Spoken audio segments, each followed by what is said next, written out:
और सुधांशु नाम के दो भाई थे। दिलीप की शादी कावेरी के साथ हुई और सुधांशु की शादी माया के साथ।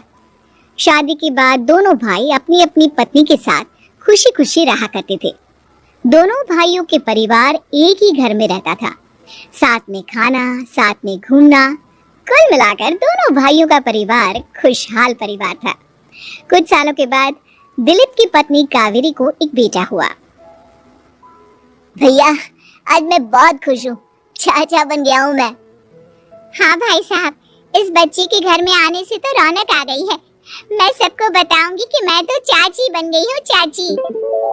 तुम दोनों कितने अच्छे हो। हमारे बच्चे के आने से ऐसे खुश हो रहे हो जैसे ये बच्चा तुम्हारा ही हो। बस भैया, अब आपका बेटा इस दुनिया में आ गया ना, हम भी कोशिश करेंगे कि हमारा भी बच्चा जल्दी से इस दुनिया में आ जाए। और फिर आपका और हमारा बच्चा दोनों मिलकर दिन भर घर के आंगन में खेला करेंगे। कितना मजा आएगा ना। सच कहती हूँ माया, मैं भी उसी दिन का इंतजार कर रही हूँ जब तुम्हारी भी गोद भर जाएगी और मेरे बेटे को एक छोटा भाई या बहन मिल जाएगी। 1 साल बीत जाता है। दिलीप और कावेरी का बेटा अब 1 साल का हो चुका था, लेकिन सुधांशु और माया की कोई औलाद नहीं होती। माया, लगता है कि हमारी जिंदगी में बच्चे का सुख ही नहीं है। ऐसा क्यों कहते हैं? दिलीप भाई साहब का बेटा भी तो हमारा ही बेटा है ना। तुम्हारी बात बिल्कुल ठीक है माया, लेकिन फिर भी हमारा खुद का एक बच्चा होता तो कितना अच्छा होता। हाँ, कावेरी भाभी भी हमेशा कहती हैं उन्हें अपने बेटे के लिए एक छोटा भाई या बहन चाहिए। लेकिन देखिए ना, हमारी तो किस्मत ही कितनी खराब है। हमारे तो सारे ट्रीटमेंट भी फेल हो चुके हैं। डॉक्टर ने भी साफ साफ कह दिया है कि तुम कभी माँ नहीं बन सकती। वही तो सुधांशु, बहुत बुरी किस्मत है हमारी। लेकिन माया, हम अपनी किस्मत को इतना क्यों कोस रहे हैं?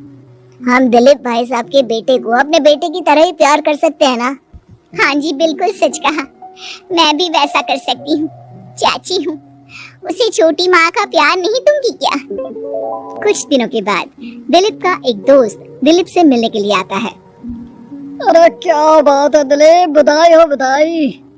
और घर तो काफी बड़ा है तुम्हारा। वैसे तुमने अपने बेटे के बारे में क्या सोचा है? भैया, और क्या सोचेंगे, बस उसे पढ़ा लिखा कर अफसर बनाएंगे, उसकी पढ़ाई पर खर्च करेंगे। अरे भाभी, आपकी तो इतनी सारी प्रॉपर्टी है, आपको किस बात की चिंता? ले देकर एक बेटा ही तो है। अरे नहीं दोस्त, तुम गलत समझ रहे हो। इस घर में मैं और मेरा छोटा भाई दोनों रहते हैं। इस घर का आधा हिस्सा मेरे छोटे भाई का है। अच्छा, कितने बच्चे हैं तुम्हारे छोटे भाई के? भैया, उनके साथ ना कुछ प्रॉब्लम है। मेरी देवरानी कभी माँ नहीं बन सकती। अरे फिर किस बात की चिंता? अरे मैं तो कहता हूँ अपने बेटे के भविष्य के बारे में सोचिए ही मत। बस ये घर उसके नाम करवा दीजिए। देखिए, आपके भाई का भी कोई बच्चा नहीं है तो सब कुछ आपके बेटे को ही मिलना चाहिए। लेकिन ऐसा करना क्या सही होगा? अगर उनका बच्चा नहीं है तो क्या हुआ? ये घर आधा उनका है, उनकी जो मर्जी है वो करें। अरे कैसी बात करते हो? उनकी कोई औलाद नहीं है, वो क्या करेंगे प्रॉपर्टी अपने नाम रखकर? हाँ, वैसे भाई साहब आपकी बात तो बिल्कुल सही है। अब जो कुछ भी है वो हमारे बेटे का ही तो है। आखिर वही तो इस घर के वंश को आगे बढ़ाएगा। मैं कल ही देवर जी से बात करती हूँ। अगले दिन सुधांशु और माया, इधर आओ। तुम दोनों से बहुत जरूरी बात करनी है मुझे। बताइए ना भाभी, क्या बात है? आपको कहीं जाना है तो आप अपने बेटे को मेरे पास छोड़कर जाइए, मैं ही पूरा दिन रख लूंगी उसे। अरे नहीं माया, वो तो मुझे पता है। मैं किसी और चीज के बारे में बात करना चाहती हूँ। बताइए ना भाभी, क्या बात है? देखिए देवर जी, आपका कोई बच्चा है नहीं, लेकिन मैं जानती हूँ कि आप हमारे बेटे को अपने बेटे की तरह ही प्यार करते हैं। भाभी, बेटे की तरह नहीं, वो हमारा ही बेटा है। मेरे लिए तो वो मेरा ही बच्चा है। वही तो फिर क्यों ना ये सारी प्रॉपर्टी हम मेरे बेटे के नाम करवा दे, क्योंकि तुम्हारा हो या मेरा, हम सबका एक ही तो है बेटा। लेकिन भाभी, अभी तो वो सिर्फ 1 साल का है। अभी से प्रॉपर्टी उसके नाम करवाने का क्या मतलब है? देखिए देवर जी, जो काम जितना जल्दी हो जाए ना उतना अच्छा। आने वाले वक्त का क्या भरोसा। भाभी भरोसा क्यों नहीं, हम तो हमेशा आपके बेटे को माँ बाप की तरह ही प्यार करेंगे। हाँ लेकिन फिर भी मैं चाहती हूँ कि ये सारी प्रॉपर्टी मेरे बेटे के नाम हो जाए। अब मुझे नहीं लगता तुम दोनों को इसमें कोई भी परेशानी होगी, है ना? भाभी वैसे तो आप जो कह रही हैं वो बहुत जल्दबाजी है, लेकिन फिर भी अगर आपको ऐसा लगता है तो ठीक है, कल ही प्रॉपर्टी के पेपर बनवा लीजिए, मैं और माया उस पर साइन कर देंगे। इस तरह से अगले दिन प्रॉपर्टी के पेपर बनवाकर सारी प्रॉपर्टी दिलीप और कावेरी के बेटे के नाम पर करवा दी जाती है। कुछ दिनों के बाद सुधांशु, सुबह सुबह ये कौन लोग आ गए हैं तुम्हारे घर पर? भैया वो ऊपर वाला कमरा खाली पड़ा था ना, सोच रहा था किराएदार रख देता हूँ। लेकिन किराएदार रखने से पहले आपने हमसे पूछा भी नहीं। भाभी इसमें आपसे पूछने वाली क्या बात थी, हमें एक ही कमरे की जरूरत थी, इसलिए सोचा दूसरा कमरा किराए पर दे देते हैं, कुछ इनकम हो जाएगी। अरे माया, ये सारी प्रॉपर्टी अब मेरे बेटे के नाम पर है और यहाँ पर जो कुछ भी होगा उसके लिए तुम्हें मेरी या दिलीप की परमिशन तो लेनी पड़ेगी ना। हाँ सुधांशु, तुम्हारी भाभी ठीक ही तो कह रही है। अब देखो, तुमने खुद अपने हाथों से ये प्रॉपर्टी हमारे बेटे के नाम की है, वह भी बहुत छोटा है, तो इस घर से रिलेटेड सारे फैसले तुम्हें हमसे पूछ कर लेने चाहिए।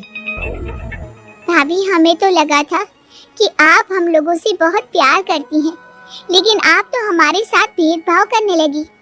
अरे इसमें भेदभाव करने वाली क्या बात है? और मैंने कौन सा तुमसे कुछ गलत मांग लिया? अरे ले देकर मेरा बेटा इकलौता इस पूरे वंश का वारिस है, सब कुछ उसके नाम है। तुम्हें इस बात से जलन क्यों हो रही है?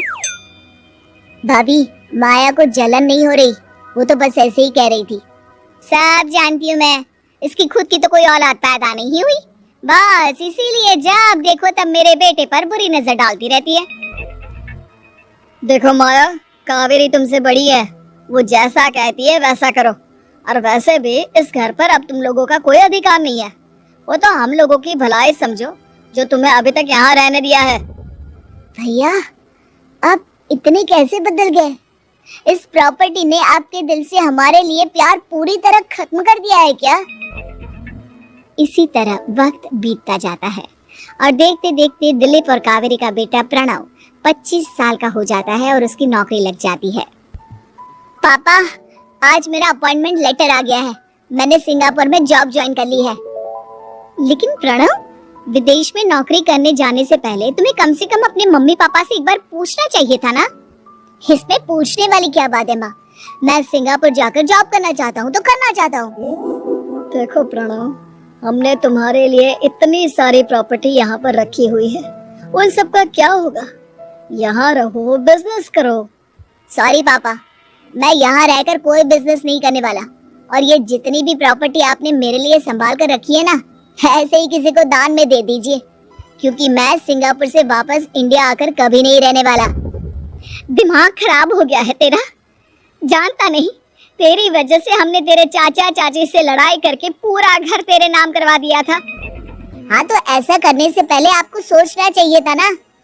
और मम्मा, मैं तो वैसे भी उस वक्त 1 साल का था, मेरा इस मैटर से कोई लेना देना नहीं है। कैसी बात कर रहा है ये लड़का? अरे तेरी वजह से अपने छोटे भाई से दुश्मनी लेकर बैठा हूँ मैंने तो उसे घर से भी निकाल दिया। जानता नहीं तू, बाजू वाले घर में एक छोटा सा कमरा किराए पर लेकर रहते हैं तेरे चाचा चाची, और ये सब मैंने तेरे लिए किया। देखिए पापा, आपने जो कुछ भी किया अपने लिए किया। मैंने आपसे कब कहा था कि मुझे ये प्रॉपर्टी और घर चाहिए? और वैसे भी अपने भाई के साथ इस तरह का बिहेव करके आपने कोई अच्छा काम तो किया नहीं।